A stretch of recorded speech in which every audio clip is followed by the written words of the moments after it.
I'm excited about this episode of the Elite Recruiter Podcast. I have my special guest, Chris Wessell from PeopleWise, to talk about how to optimize your desk for success. And here's the biggest thing. There's so many different things that you could be doing, emails, this, that, but you need to set up your foundation and you need to set up the plan so that way you can be successful. And Chris has year over year has been successful in the recruiting game. So excited to have him on the podcast to share how to set up and optimize your desk for success. So welcome to the podcast, Chris. Thanks, Ben. Good to be here. I've watched a bunch of your episodes, so now I get to be one of them. So looking That's forward awesome. to it. Well, as you know, how we get started, how did you even end up in the wonderful world of recruiting? Well, because I thought it sounded easy. So we all know how that turned out. I was in college and I was kind of contemplating directions I could go, right? And I was doing some networking as a student, and I met a handful of people in the recruiting business. And one of them had asked, "Have you ever thought about being in recruiting?" And so what I could think of primarily was the campus recruiting that companies do, and they come to your school, right? And they set up a table in the campus center and they talk to everybody, and then you usually see them out at happy hour later, and then they go on to the next town. And I was like, well, if it's anything like that, sign me up. Which it was not. It's not even close. But I gave it a shot because it was working for a small local firm, and I had always worked basically on commission since I was 11 years old. I had a paper route, which you can't even do anymore as a kid, from like my 11th birthday on. I sold suits, I sold cell phones. I had a lot of those jobs where commission was a big part of your pay. It was either work in the mall and make, $8 an hour, or work in the mall and make like that plus commission. So it seemed like a no-brainer, especially because I moved out when I was 18 and needed the money. So they said it was X amount for the base and there was commission potential. And I said, all right, I'll give it a shot. I'm comfortable with that. And I more than doubled my base in my first year. So I was like, okay, I guess I'll keep doing this. And 19 years later, here we are. Love that. How's that for a short answer? I also love that you had a paper route, because I actually had a paper route in 5th grade. So Nice. they would drop off the papers at like 1 o'clock in the morning. Yep. And I had to have my route done before I started school. Yeah. In 5th grade. Yeah. We want to talk about optimizing. This is what I did and it might have been foreshadowing, I guess. I had 2 streets, mine and the adjacent street, about 100 papers. And like you, this is when they dropped them off the end of the block. And you remember on Sunday you had to put them together, right? So that took even more time. So I was making, let's say for argument's sake, $100 a week doing that. And I'm like 11 or 12. So my sister is 2 years younger than me.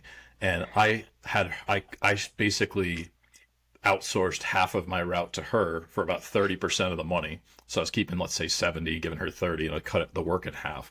And then on Sundays, to shorten how many trips I had to do back to the house and spend time stuffing papers together, I enlisted the help of my 5-year-old brother, who my mom would absolutely not let leave the house, but she had no problem with him sitting in the living room stuffing papers in order. So I basically I shaved, oh God, probably an hour or two off the time it took on Sunday morning, because the goal on Sundays, you probably remember, is get them out and before everybody wakes up, because if you get to the end of your route and they're like waiting on their porch for you, like that's not good for tips. That's awesome. So anyway, as we jump into recruiting, first of all, what does optimizing your desk actually mean? so if someone said that to me, which I think of it in terms of like kind of scaling yourself, if you will. So for about 10 years, I had a pretty decent sized recruiting firm with 3-4 recruiters and an admin and a partner, and kind of your typical direct hire, temp to hire, run of the mill local staffing firm. And, you ran that the way you run those desks. But then when I moved to be on my own, which was partially driven by my son being on the way and just wanting to kind of scale back and be able to have a little more flexibility. And also right before COVID, so great timing. I couldn't have been luckier that I had already moved in that direction.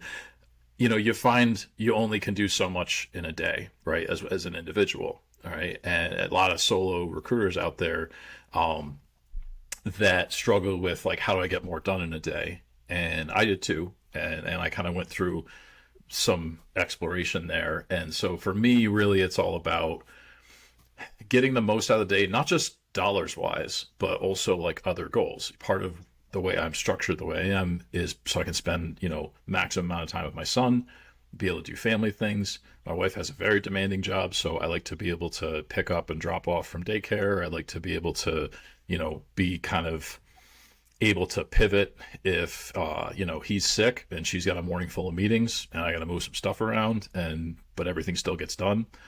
So like a big part of my goals isn't just extracting the maximum amount of dollars out of the day, but also keeping things moving along while taking care of everything I got to take care of.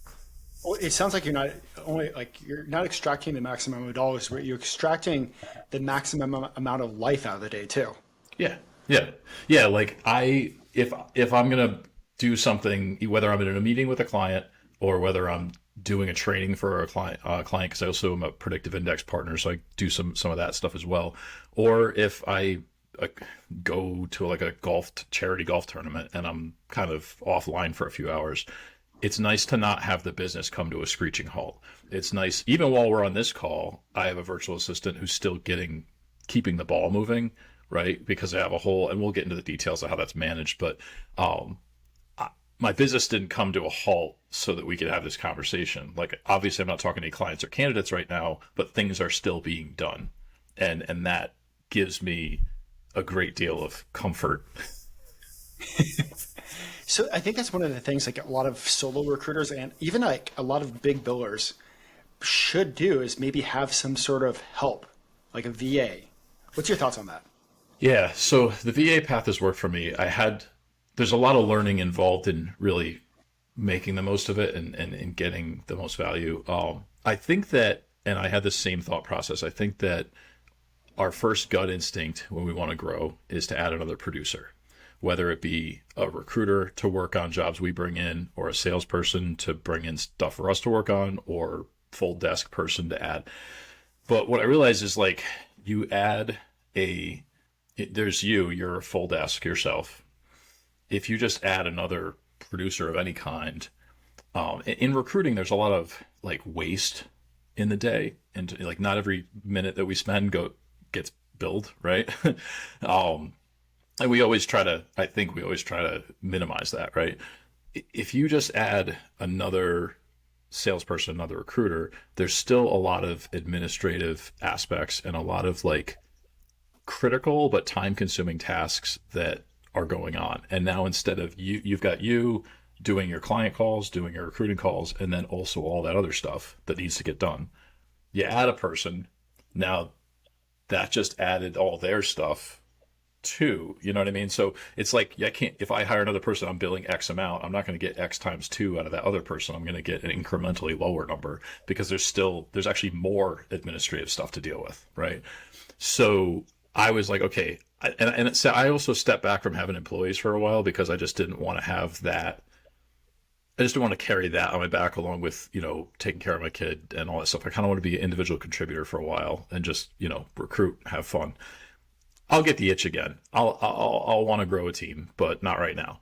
And so I'm like, how do I do this without hiring anybody? Because I can't go hire a recruiter. Like the conventional wisdom would have been to go out and, add someone to my team. Some people try to do it commission only. We all know how that goes. It's not going to work. I look for somebody hungry, whatever. So that was like, how can I get more out of me? And I remembered that when I had my other firm, I was using a VA on a very basic level to really just try to make sure that my recruiters were on the phone as much as possible with candidates and less time spent doing research, sifting through resumes. Just a lot of the administrative. Again, it's not administrative BS. It has to get done. It's important work. It's just not like the highest value right at that time. So basically I started kind of figuring out like, well, what else can I squeeze out of this virtual assistant? Like what else could they do? Right. And I had to start thinking creatively. And I also had to let go of a little bit of control. And I don't know about you and anyone that's owned a firm, especially been solo, like we're kind of control freaks. Right. And that's always been a challenge for me to like delegate authority, but I'm very comfortable delegating details. And so over time, I got to a point where I was just able to carve out so much work to the virtual assistant that I really just spend my time, my work time. Now, don't get me wrong, I do other stuff too, but that's like lifestyle. I'm either talking to candidates or talking to clients, and that's it. I mean, I'm reviewing their work. I might spend a little bit of time setting up what the tasks are, but also in recruiting, the thing is, most of the stuff that we're doing is basically the same categories of tasks, just the details change, right? So if you've got them doing some research tasks, some sourcing tasks, some database cleanup, like database cleanup's a big one. Like, wouldn't we all love to have all sorts of detail? Like we say we have a company in our database, whatever CRM, ATS we're using, and we've got all the information on them and all their links and all this other stuff and all the files that our contracts in there and the benefits info and all the names of all the key people and all. You know what really happens is you get a new client, you get a job, you work on it, you fill it. You don't even put half of that, if anything, in your database, and you move on because you just want to bill, right? If I got somebody cleaning up after me, following behind me, making sure all that stuff goes in, because like a lot of recruiters on the personality type that I respect and understand the need for all that information, and I would love to have it, but I'm not going to do it. You just got to be honest with yourself, and so. Then I go back, and what's nice is then when I like the next time I work with that client, I'm like, or when I'm on the phone with a candidate and they ask a question about a particular detail I don't remember about that client, I can look and I'm like, oh, it's in there. Anyway. And I think you hit the nail on the head when it comes to database. Like, we all want the perfect database, and like there's a podcast going live, I think next week or the week after, and he has his database so set up that like 2 clicks of the button, he has his entire list built out, because he's like, one, so niched, and two, like he spends like his weekends perfecting his database. Yeah. But it's also made him like a easy 7-figure biller. Yeah. But yeah. And imagine if you had to spend even less time doing that, right? Like you could spend the time on like the design and the structure of what you want, and then outsource the execution to somebody else. Like even I'll go on LinkedIn and I'll add profiles. Almost every ATS has like a Chrome extension, right? Like, oh, I like that person. Boom, let me add them. Let me put them in that job pipeline. Da da da. One of the challenges with that is LinkedIn doesn't have zip code information in their profiles, right? So I end up with a bunch of people in my database that have no zip codes. And you know how fun that is to try to find somebody later when you need that person for like a future search. So one of his weekly tasks is, and it doesn't take him long because he does it every week, everyone has got a blank zip code, goes in, looks up, a zip code more or less in that town, adds it, moves on. Other stuff like, job orders that are already published are not leads. They're not the best leads. They're kind of old news, right? So like if you're working that, it's not unfruitful. Like sometimes people get leads that way. But one of the ways I use that information is primarily I hire for leadership positions at this point in across a variety of verticals. So they tend to be, heads of HR, heads of marketing, heads of, accounting, CEO, CFO, that kind of thing.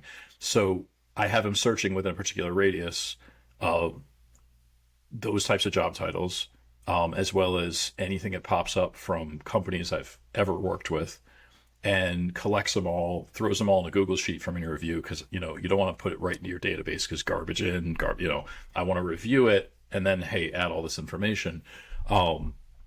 So on a weekly basis, I can just skim this list and just kind of see what's going on, right? Because they may or may not be leads.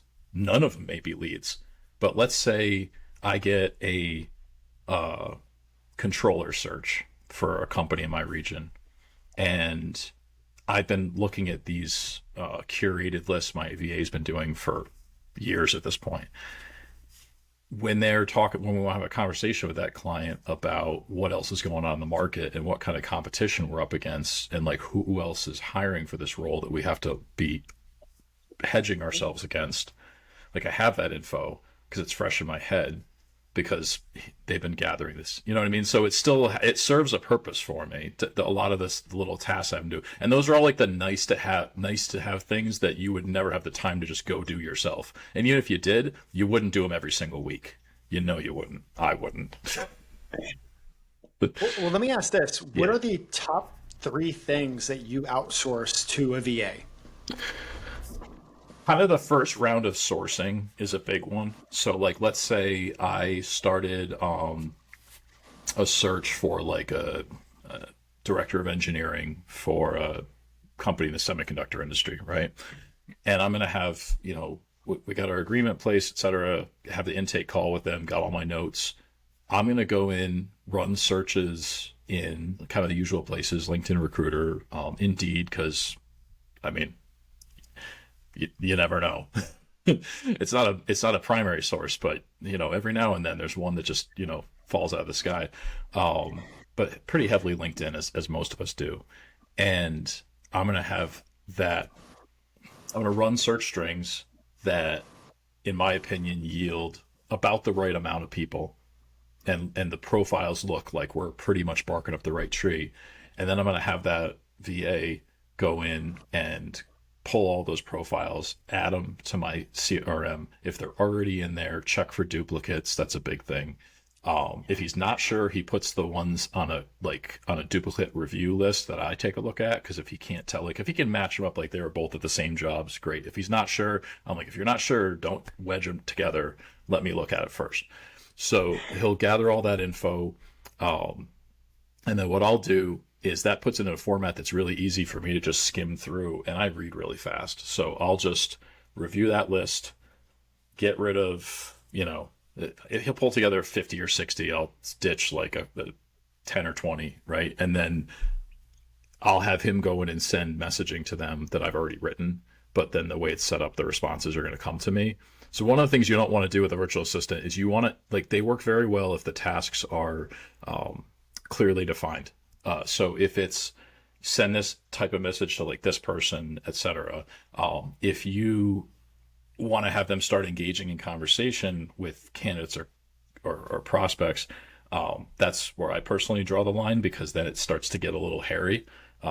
They can say something to initiate a conversation in my voice, in my tone, like with my messaging, but then I got to pick up the ball from there. I think a lot of these things could get done with automation tools. I think there's some degree of that, but what I like is with an individual working for you, I can have that individual do all kinds of things. So the tools can do different things. Not all the tools play together nicely. I think we all know that. So when you have a human being as the kind of interface that's like somewhere between automation and a full-time employee, the opportunity to, I think, control a bit more of it and customize what you're getting, I think, is there. And it's also, anyway, so that's the first one. I went on a tangent. The other one is, prospect lists are no different really than candidate lists, because at the end of the day, whether you have an individual in your office doing sourcing who's a recruiter or a sourcer or what have you, and you're saying, hey, I want to identify this type of person in this type of company, in this type of geography, etc. We're doing that on both sides. We're just sending different messages, right? That's why Sales Navigator works just as well as LinkedIn Recruiter or vice versa, or someone's going to probably hate me for saying that, but they're the same functions with different window dressing, right? So like the top 2 things I use that are the most time consuming that I use a VA for are kind of the same thing, but just different angles. The database cleanup, I would say, is big. And also just like speculative projects. Okay, so I primarily work on either a retained basis or kind of an engaged basis, right? Which is not full-blown traditional retained search, but there's a payment up front, and then the rest, so it's kind of a hybrid. Some people in recruiting say container, but that's freaking stupid, because you know what that means, but the client has no idea what the hell you're talking about. Like, oh, you're smart. Oh, contingency and retainer, and I put them together, it says container, and the client's like, they're 3 degrees away from knowing what the hell you're talking about. So I just say engaged, but pet peeve. Anyway, let's say I get a pretty well qualified contingency I don't want to spend a lot of time on it, or at least initially, but I can test the viability of it by having my VA run some searches, send some messages, see what happens.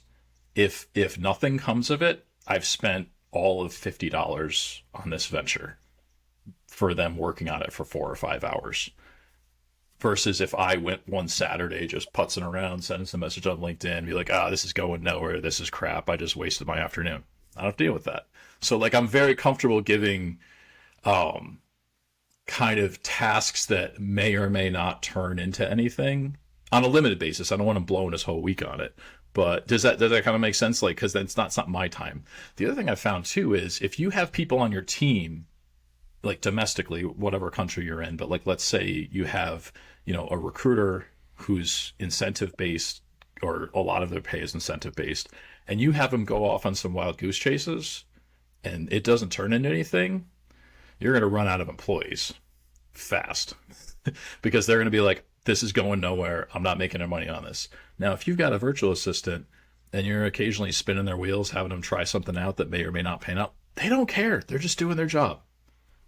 Completely different. You know what I mean? Like that, I learned a long time ago to like have my recruiters work on speculative projects that were maybe going to pay off, maybe not, because they would come back to me and be like, this is not worth my time. And I'm like, oh shit, you're right. So I absolutely love that because for the fact that, I mean, I remember like early in my recruiting career, there was an opportunity to go do something and chase something. It ended up not going anywhere, but I put so much time, effort, and energy. I lost commission and so many other things. the And the reason opportunity why it cost. didn't, yeah, the opportunity cost and the reason why it didn't come through had nothing to do with me. But I wasted like a good month of time. And then, of course, like the quarterly meeting, they're like, hey, Ben, why isn't your recruiting numbers that good? And I'm like, but you're the one that told me to go chase this. You mother. Yeah, yeah, yeah. So when you have like stuff that is generally less qualified, right? Like from a split board or like through like a large like vendor manager type of setup, or not that I do much of any of that, and I certainly don't do temp, so I'm not on a lot of those vendor manager platforms. But there's people who are on that did things on like bounty jobs, scout, stuff like that, right? I don't do a lot of that, but I used to kind of mess around with it. Like have a VA go in and just start sourcing on a bunch of the openings, see what clicks, and then I'm not saying have them do all the work. You know what I mean? Like have them kind of proof of concept the search to kind of see if there's anything even worth going after, and then reach out to people, have the conversations with candidates yourself. But if you're a contingency recruiter and you're trying to not waste your time, it's a good way to like test the waters on some searches, whether they're direct or through a partner or through an exchange of some kind, before you commit a lot of your time, get frustrated. Because here's the other thing about recruiting: like you could be getting kicked in the gut. See, I'm watching my language all day, and then like one phone call, and it could be the best day ever, right? Because you just offer got accepted, everything was going wrong all day long, and then like one call can change everything, and it can go the other way too, right? We've all been on that roller coaster. Take one thing that might potentially frustrate you and have somebody else do it. And if it looks like it might turn into something, take it and run with it. If it doesn't, have them go work on something else. And they won't quit. You know what I mean? Because they're not on commission. They're not. The search pans out or doesn't. They don't care. They got paid either way. That doesn't matter. Well, first, like, let me start off. Yeah. Where do you find a VA? So, oh yeah, that's a big part of it. I made a lot of mistakes in that direction. I kind of we get, as recruiters, we get a lot of emails from RPOs, which, by the way, I work for a real RPO, and those are not RPOs. Like that is just like a nice little marketing window dressing on a garbage spam email. You're not an RPO. If you're watching this, you're not an RPO. I work for real RPOs. There's a difference. I tried using some of them, and what I found was it's one of the reasons why partnerships are tough. Nobody does it like you do, right? You partner with another recruiter on a split, for example, and I know we're talking about VAs, but follow me here. You partner with another recruiter on a split, and then a lot of times it doesn't work because like their style is different, or like the way they interpreted the job as different or whatever, and you're kind of like, I just wish they could do it like the way I'm doing it, and then it would work, right? Similarly, you go to these companies that are saying, hey, we will do recruiting outsourcing for you. And also, by the way, they're trying to do it for like 100 other companies, like at the same day. Like you're not getting their full attention. No chance. What you have to do, I have found, is you can't take the lazy route. Like we think, oh, they're also recruiters. We'll just send them some job descriptions and they'll send us candidates like magic because it's super hard for us to do it, but some random person offshore for $50 can do it faster. So hell yeah. And we're not even thinking about how that can't possibly work and it makes sense, right? Instead, like I remember that I used to train recruiters and some of my support staff completely from scratch. Like I took people who had like the right type of background because I was also young, had no money, so I could barely pay much in a base salary. So I had to go with somebody who was moldable because that's all I could afford, right? But it works because you can show them the way you want it done. So if you find a virtual assistant firm, and yes, I am also affiliated with one now because I have vertically integrated and I've gotten involved in that business. But that aside, when you're selecting one, what you want to look at is a couple things. One, not one that is designed specifically for recruiting, not one that claims to be like your recruiting partner. Find one that has basically strong like researchers, good people on their staff that have done or can do support for sales organizations, other kinds of things, other functions like you need, right? And then train them your way. Okay, so that means you're going to have to spend some time, and I've worked with this on other like virtual assistant clients on that side of that business. It's tough. I don't like documenting things, but guess what? You can do videos. You can do like Loom videos to show to give them process instructions, and they can save them and they can watch them over and over again, right? Here's how I want you to do it. Boom, they'll do it exactly the way you want to do it. Don't go for what you think is like a cookie cutter, pre-made, ready to go instant recruiter, just add water, because it doesn't freaking work. A lot of you have tried it, I'm sure, and a lot of you know exactly what I'm talking about. Build your own, but when you do that, make sure that it's a company that has, like, that whatever country it's in or whatever, that they are, Venezuela's good, Philippines are good, India's good. They're working for a company, ideally, if there are a lot of them in the same facility, because then you have some redundancy, but also some companies are no more than basically a temp agency where they just contract a bunch of random people sitting in their room in various parts of their country to just they just are stitching together freelancers, right? And with that comes no accountability. Okay, so like we want these people to work for us, we want them to work on our projects, we want them to learn our processes, but if we go contract with a company that basically is just stitching together freelancers and billing them to you, you know you're not going to get it with that model. So if you have a company that has a team, and again, there's some redundancy. So if your VA is sick, like they have someone who can back them up, or even as like they're sitting near each other, they can, or even if I'm not saying that it can't be remote, but there's a big difference between them working for that company versus being like just temp agency contracted through it. So that's another layer of selection that I think will lead to a more committed resource and a more moldable resource. Awesome. Well, before we jump into the next part, is there anything else you'd love to share about optimizing your desk for success? Just know that if you're like me, which a lot of recruiters are, where you just go, and leave a mess behind you and you need somebody to clean up, just know that like to get what you want, you're going to have to train them, and you're going to have to be a little patient, and you're going to have to sit there and document some processes, even though you hate it. And like I said, do Loom videos or whatever. You're going to have to go through some iterations where you give them a project and you give them like don't give them a whole thing. And then, and like later in the day, you look and see how they did and you're pissed because they got it wrong. Give them a little bit, just like you would with an employee. These are human beings, right? Just like you would with an employee. Give them a bit, see how they do, take a look at their work, make some adjustments, give them some more work, etc. Give them instruction, document, put together some resources, and just know that like you're not going to get like instant recruiter. That's probably the biggest hurdle for a lot of people, and it was for me too, to just realize that like I got to put some work into this to reap the reward. And for the listeners, like if you guys want a good laugh, like I am in the process of actually finding and hiring a VA myself, but my first go around was an absolute disaster. Absolute disaster. I think I blew like $7,000 and ended up getting nothing out of it. But 100% of that I put on my fault is on me. I didn't train properly. I didn't put structures and systems in properly. All this, everything that you probably could have done wrong, except for like, I paid the bills, I did wrong. So, yeah, a lot of us have. Yeah, it's true. It's just the main reason why this doesn't work. Oh, one other thing I would throw in, that an excellent way to manage them is to use a project management tool. Trello, Monday, Basecamp, things like that are excellent for like communication back and forth and prioritizing of tasks, and you can have like repeating tasks and so forth. My like primary channel for communication is I happen to use Trello, but I mean, a lot of them are really good. So that would be actually one other piece I would throw in there, is that because when you mentioned structure, it occurred to me that we should probably define like how that structure could be executed on. Yeah, so definitely learn from my mistakes and take the advice from Chris on how.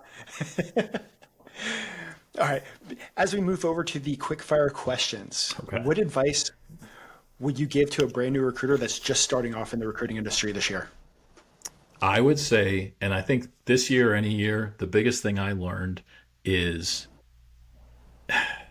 you can sound a lot smarter asking good questions than talking. All right. So like I got into IT recruiting, especially early on, and I couldn't wait to explain to every technical person I talked to how much I understood what we were looking for. And like I'm like, oh, I'll sound like I know what I'm talking about if I use all the buzzwords and I use them correctly and so on and so forth. And it doesn't help. It only makes you feel good. It's not doing you any favors. And what I found are, when you're talking to a client or a candidate and you ask them really good questions, which what a good question is going to vary a lot depending on the circumstances, but they're going to know really quick if you know what you're talking about or not, based on the questions you ask. So worry less about telling people what you know, because at the end of the day, you're not important. You're just a middleman, right? So that would be probably like the biggest lesson that has been probably the biggest game changer for me in over those years was making that mental shift. As you can tell, it's hard for me to shut up. So it really, really took some work. Well, same question, but for experienced recruiters, what advice would you give them to get ahead? Just because it worked last year or 5 years ago or 10 years ago doesn't mean it works now. Grow, evolve. I used to have a team of recruiters making 100 calls each every day. That's what worked. I talked to a recruiter who worked for me for like 5 or 6 years, a few years back, and I was like, "You calling anybody anymore?" And he's like, "Not only people I scheduled calls with that I messaged on like LinkedIn." I'm like, "Yeah, me too." Right? So like the formula that was so key to your success, and you see this as a recruiter when you hire for companies too. When you look at that leadership person who's been at that company since it started, and you're like, "Listen, man, you got to change with the times. This isn't how to." Okay, well, you got to look at yourself too. So one of the hardest pills for me to swallow as an experienced recruiter, as a approaching elder statesman level as I hit the 20-year mark, is, what got you here is not what's going to keep you here. Wait, real quick. Elder statesman mark. I'm like, is that 20 years in recruiting? I mean, I think so, probably. I still have my hair though, so I don't know. I think I guess I'm so close to that. although I probably pissed off a couple of people I know with 30 or 40 years under their belt, but I don't know.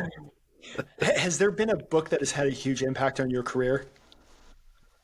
The Millionaire Next Door, which actually was written in part by one of my professors, and I didn't read it when I had his class, because when you're in a class and they're like, "Hey, I wrote a book, you should buy it," you're like, "Is it required for the class?" No, I'm not going to do that.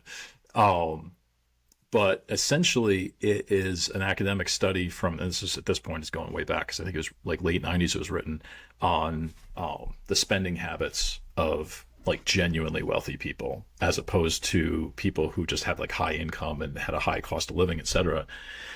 And it was pretty remarkable. And that, combined with my experience from other business owners I knew who kind of mentored me, like when I got like, right after I started first firm, and I, went out and bought an Escalade, and they're like, what the hell's wrong with you? And I'm like, what? It's cool. And they're like, why are you wasting your money on this?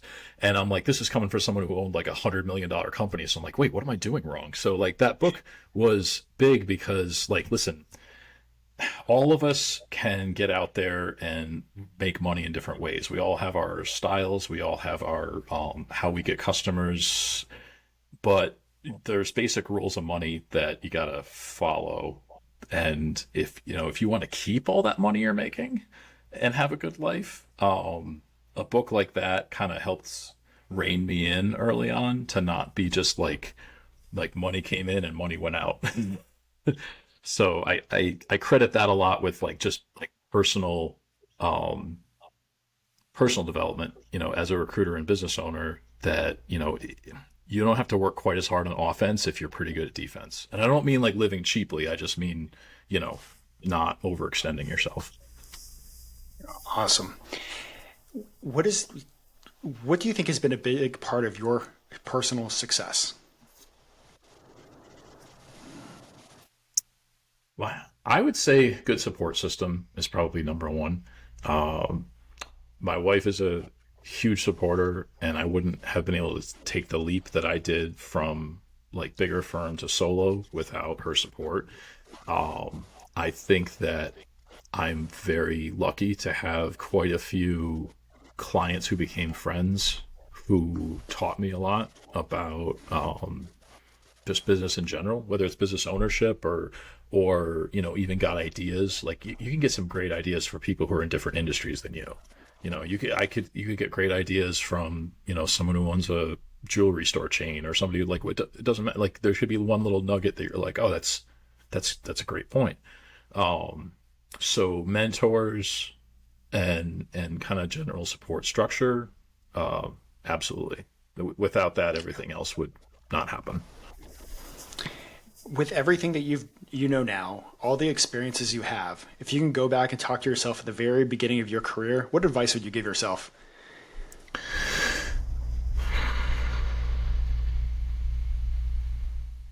I guess. Yeah, I should have something like that ready, but I feel like although I already used the one of my thoughts, which is, learn to ask good questions and not talk as much. I think, especially in recruiting, learn quicker when like you're just beating a dead horse and it's time to move on, right? I think every recruiter would probably tell you that they wish they had learned that sooner. But we all have that one that we just like, the money is real in our minds, but it's imaginary, right? So we're like, I got $100,000 in perm orders from this one company. And then like none of it materializes. And then you're like, we fall in love with the pipeline, and we don't think about defining the pipeline better, so that we say, oh, I have X amount of my pipeline. This much is probably closable. This much is realistic. This much is like a pipe dream. Like maybe it could happen. But like, I think when you're earlier on, it's all closable, even if it's the worst qualified requirement ever that everyone in town's worked on and picked over. You're like, I could do this. And, time is our most valuable asset. And, they can't go back and change the past, but the advice I would give to like previous me would be let a couple of those go so that you can turn your attention to the deals that you can close. I love that. Well, Chris, before I let you go, and this has been an awesome interview, and one of the problems with always speaking with you, Chris, like time just flies. So before I let you go, is there anything else that you would love to share with the listeners? I mean, I appreciate the opportunity to be on your podcasts. This is great. You and I have known each other for a while and talked a lot, and you've talked to a lot of people I know and respect and are friends with. So it's kind of cool to be in their company. But just, do yourself a favor as a solo recruiter and find a way to scale yourself, whether it's through the use of a virtual assistant or whether it's through some automation or a blend of both. Just because there's a better way to spend your hours that could be more satisfying. If it means billing more, great. If it means more time with your family, great. Like whatever your goals are, just don't try to do it all by yourself. I love that. And real quick, Chris, before we let you go, how can people reach out to you and contact you if they want to chat? Probably best bet, just find me on LinkedIn. I'm on it every minute of every waking hour, pretty much. So just add me on LinkedIn. We'll talk, and there's a variety of ways on there to reach me. So yeah, and I'm happy to. If some people have questions about better utilizing virtual assistants or whatever, just don't send me spam email and don't put me in any sequences, or I'll be upset. I'll make me sad. Awesome. Well, Chris, thank you so much. And for the listeners, until next time. Thanks, Ben.